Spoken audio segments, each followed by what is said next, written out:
يوصينا المصاحب في التراب وأعجب من مريدك وهو يدري بأنك في الورى أم العجاب।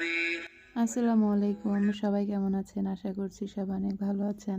১ মাস অসুস্থ থাকার পরে অবশেষে আমাদের লিও এই দুনিয়া থেকে বিদায় নিল। আজ থেকে ৩ বছর আগে আমরা আমাদের লিওকে এনেছিলাম, যখন ওর বয়স ৩ মাস ছিল। অনেক চেষ্টা করা হয়েছে ওকে বাঁচানোর জন্য, অনেক চিকিৎসা করা হয়েছে। এই যে দেখতে পাচ্ছেন এখানে যে ওষুধগুলো, এগুলো কিন্তু সবই লিওর। আর এই যে স্যালাইন দেখতে পাচ্ছেন, লাস্ট ৭ দিন ওকে স্যালাইনের পরে রাখতে হয়েছে।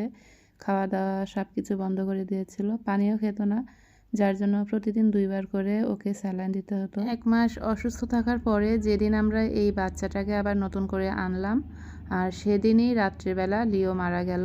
ফেব্রুয়ারি মাসের ২৫ তারিখে ভোররাত্রে মা যখন সবাইকে সেহরি খেতে ডাকবে, তার আগে আবার একটু লিওকে দেখে গেল যে লিও ঠিক আছে কিনা। এসে দেখে যে লিও মারা গেছে। তখন মা সবাইকে ডেকে ডেকে বলছিল, আমার মা তো কান্না করে দিয়েছে যে লিও মারা গেছে।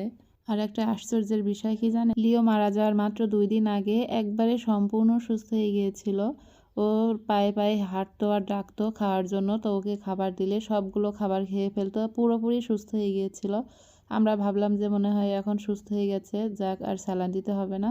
ও পানি খাওয়া বন্ধ করে দিয়েছিল, সে পানিও খাচ্ছিল। ওর সমস্ত শরীর, জিভ, ঠোঁট সব কিছু হলুদ হয়ে গিয়েছিল। আর মারা যাওয়ার আগে, ওই ২ দিন আগে যখন সুস্থ হয়েছে, তখন কিন্তু ওই হলুদ ভাবটাও কেটে যাচ্ছিল। আর এগুলো দেখেই আমরা নিশ্চিত ছিলাম যে লিও সুস্থ হয়ে গেছে। লিও বাসার নিচে যেও হাঁটাহাঁটি করতো। যেদিন মারা যায় ওই দিনও ১২টার দিকে নিচে গিয়েছিল। পরে দেখলাম যে বিকালবেলা থেকে ওর শরীরটা খারাপ হতে শুরু করেছে। তারপর মা যখন ওকে সন্ধ্যাবেলা আনতে গেল, তখন লিওর মোটেই শরীরে কোনো শক্তি ছিল না, একবারে শরীরটা মানে মাটির সঙ্গে মিশিয়ে দিয়েছিল আর কেমন একটা শব্দ করছিল। লিওর ওরকম অবস্থা দেখে মা বলছিল যে লিও হয়তো আর বাঁচবে না, লিওর অবস্থা ভালো না।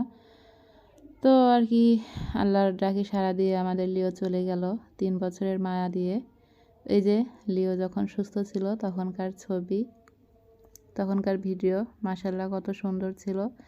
আমরা গ্রামে আসার পর থেকেই লিও তেমন একটা বাসায় থাকতো না, যখন খিদে লাগতো তখন আসতো আর রাত্রে থাকতো বাসায়। তাছাড়া সারাদিনই গ্রামে ঘুরতো, অসুস্থ বিড়ালের সঙ্গে মিশতো, মেয়ে বিড়ালের পিছনে ঘুরে ঘুরে বেড়াতো, নোংরা জায়গা দিয়ে বেড়াতো, যার জন্য আজকের এই পরিণতি হলো।